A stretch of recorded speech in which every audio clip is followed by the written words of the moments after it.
We've been taught to believe that success is a finish line, something we chase, something we reach, something we hold up like a trophy. But that's a lie. Success is not a moment in time. It's not a title we earn or a number in our bank account. Success is a way of being. Imagine climbing a mountain. You push forward step by step through the sweat, the struggle, the setbacks. You reach one peak only to see another beyond it. Life works the same way. Each challenge we overcome is not the end of our journey. It's a stepping stone to the next. Real success is about movement. It's about resilience. It's about how we handle the moments that test us, that shake us, that challenge our values. And if we think we can get to success without conflict, without difficult conversations, without moments of discomfort, we're fooling ourselves. Because the truth is, the people who grow, the ones who inspire, the leaders we admire, they don't avoid conflict, they navigate it. They handle it like professionals. And that's what we're going to talk about today. We've been taught to see conflict as something to avoid, something destructive. When we hear the word conflict, most of us picture arguments, raised voices, tension in the air. It feels uncomfortable. It feels dangerous. And so we do what we're wired to do. We avoid it. We let things slide. We tell ourselves it's not worth it when deep down we know it is. But the problem isn't conflict. The problem is fear. Fear is what turns disagreement into division. Fear is what makes us defensive, aggressive, or silent when we should be speaking up. Fear is what stops us from asking the hard questions, addressing the real issues, and having the conversations that actually matter. Think about it. Most conflicts don't start because of the issue itself. They start because of how we feel about the issue. Fear of looking weak, fear of being wrong, fear of losing control, fear of rejection. These are the real enemies. And when fear takes the wheel, conflict turns into a battle instead of an opportunity to learn. But what if we saw conflict differently? What if, instead of something to fear, conflict became something to understand? What if we treated it as a tool, a way to strengthen relationships, deepen trust, and move forward instead of backward? Great leaders, great teams, great relationships, they don't avoid conflict. They embrace it. They understand that every disagreement is a chance to align, to clarify, to grow. They know that avoiding conflict doesn't make it disappear. It just buries it, only for it to explode later. Look at any organization, any family, any friendship that truly thrives. You won't see a lack of conflict. You'll see people who know how to handle it. They ask questions instead of making accusations. They listen more than they speak. They seek to understand before they try to be understood. Because the goal isn't to avoid conflict. The goal is to get better at it. Think about the last time you were in a heated conversation. Maybe a disagreement at work, a tough moment with a friend, or an argument with a loved one. What was your first instinct? Did you want to fire back with a sharp reply? Did you feel your pulse quicken, your jaw tighten, your mind racing to defend your position? That moment right there is where everything can go wrong. Because in conflict, our natural response is almost always emotional. It's wired into us. When we feel challenged, our brains perceive it as a threat. The fight or flight response kicks in, and suddenly we're either gearing up for battle or looking for the quickest exit. And if we're not careful, we react before we even understand what's really happening. But here's the truth. The first thing we want to say in conflict is rarely the thing we should say.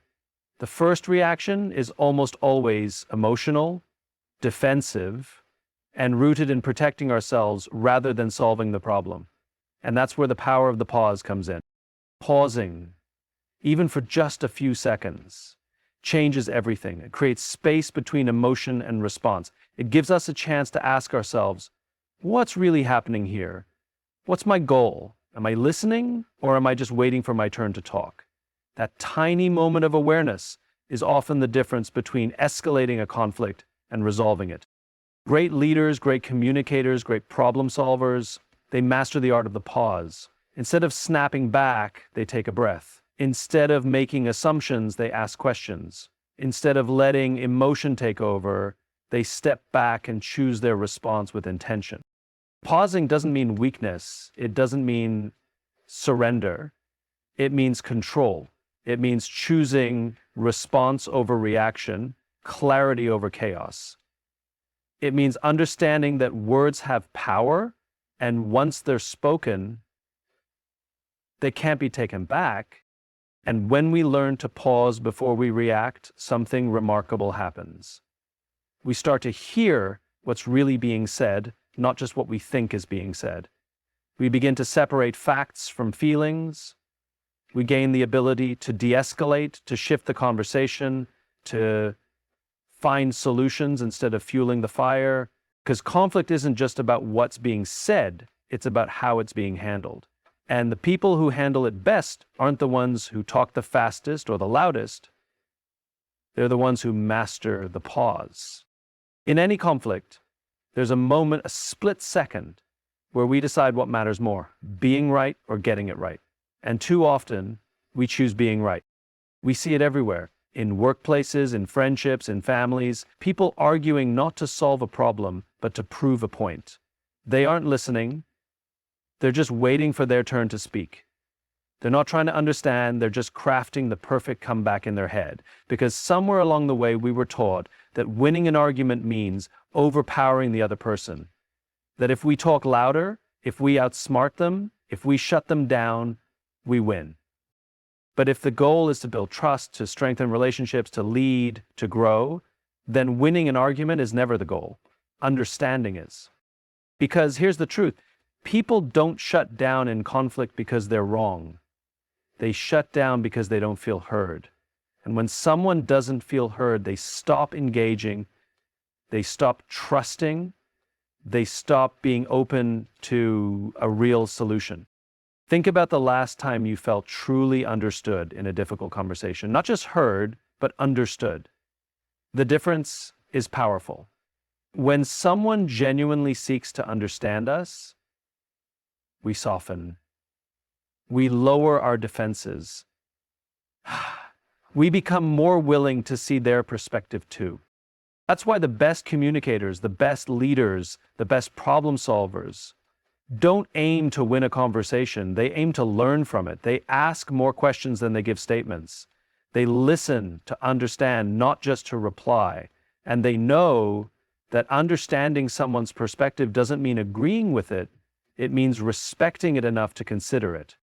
When we enter a conversation with the mindset of winning, we turn the other person into an opponent. But when we enter with the mindset of understanding, we turn them into a partner in solving the problem.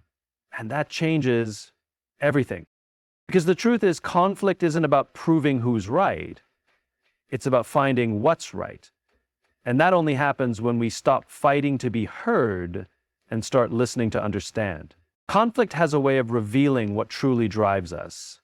In moments of tension, when emotions run high and perspectives clash, we have a choice. Do we let our ego take control, or do we stay anchored in our purpose? Because when ego leads, conflict becomes a battlefield. But when purpose leads, it becomes an opportunity. Ego is loud. It wants to be right. It wants to win. It thrives on control, validation, and superiority. When ego enters a conversation, it stops being about solving the problem and starts being about proving a point. And when two egos collide, there is no real resolution. Just two people trying to outmaneuver each other. But purpose is different. Purpose listens. Purpose stays steady. Purpose isn't threatened by disagreement because it's focused on something bigger than the argument itself. The best leaders, the ones who inspire, who bring people together, who create lasting impact, don't operate from a place of ego. They operate from a place of clarity. They know that leadership isn't about being the loudest voice in the room. It's about being the most intentional. It's It's about choosing words that de-escalate rather than inflame. It's about knowing that the real measure of strength isn't in dominating a conversation, but in guiding it towards something meaningful. Ego makes conflict personal, purpose keeps it productive. Think about a time when you saw someone let their ego take over in a difficult conversation. Maybe they refused to back down, even when they were wrong. Maybe they shut people out instead of listening. Maybe they made it all about themselves rather than the bigger picture. What happened? Did the problem get solved? Did trust grow? Probably not. Now, think about a time when someone led with purpose instead.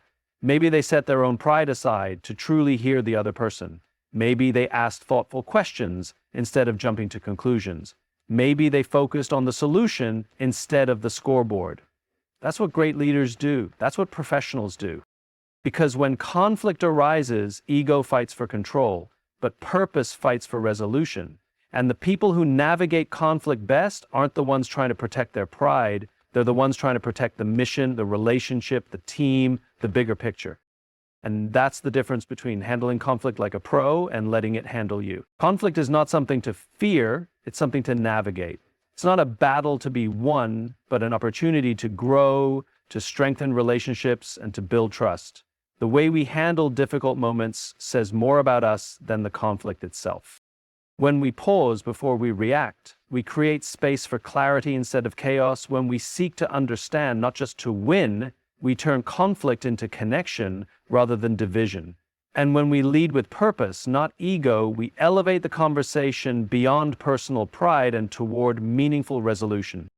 The best leaders, the best communicators, and the best problem solvers don't avoid conflict. They embrace it with wisdom, patience, and intention.